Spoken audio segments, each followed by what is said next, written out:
No one wants to make extra work for themselves in the garden, so if your Agapanthus is producing flowers year on year and you've got a lovely fresh mound of green lush foliage, then really I wouldn't do anything other than enjoy your plant. If on the other hand you've got congestion and the middle of the plant is died out, or in a pot if it's doing the same, or your plant is not producing any flowers, then really it's time to think about dividing. And the best time to do this is in spring, when your plant is about to get into new growth. But if you're in a mild part of the country, you could again do it in the autumn. So let's go and have a look at how we go about dividing an Agapanthus.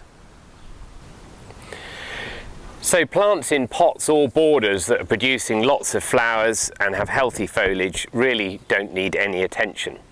And really dividing and repotting is only something that should be looked at when we either have plants that have got some dead foliage or dieback in the middle, or they've completely stopped flowering.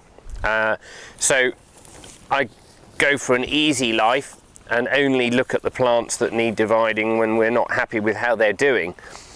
Getting them out of the pot can be sometimes difficult. This one I've had to cut, so do consider the pot you use so you can slide them out if at all possible.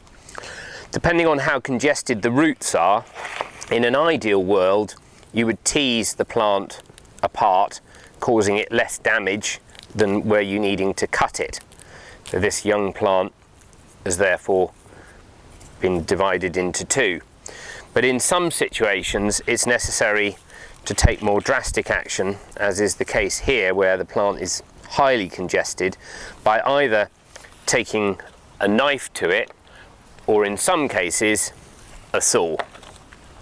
And that requires you to ideally choose a place between shoots that you cut through and pull it apart. Now here are pieces I prepared earlier. So again, the same size plant cut in half, and then this in half again. One consideration if you have had to cut through the clump is that this needs to be left overnight so that the cut stops bleeding and recalluses, because otherwise when you repot this you may find that it starts to rot. Also, you need to choose the appropriate size pot to repot your plant into, and here I would suggest that piece going into a 2.5 to 3 litre pot, and a smaller piece here going back into a 1 litre pot. Planting depth is important. This has got a little bit of compost in the bottom. We'd recommend John Innes with a little bit of added grit or bark, but the planting wants to be done so that the soil level sits just halfway up the rhizome. And remember, all plants that have been divided or repotted want to be watered in really thoroughly. One consideration you might want to make when you are dividing or repotting plants is that the year after you've done so, you may not get so many flowers because they luxuriate in all the lovely new compost and nutrients that they've got.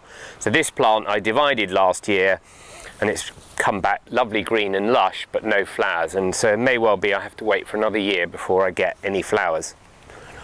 Dividing is obviously quite drastic, and in some cases it's not necessary. This is a perfectly healthy plant, but if you want to make it bigger, it just wants repotting rather than dividing. So again, I'd put that into something of this sort of size, water it in well, but do just remember, avoid pots with smaller rims than bottoms, because otherwise you'll struggle to get them out of the pot. Enjoy your Agapanthus.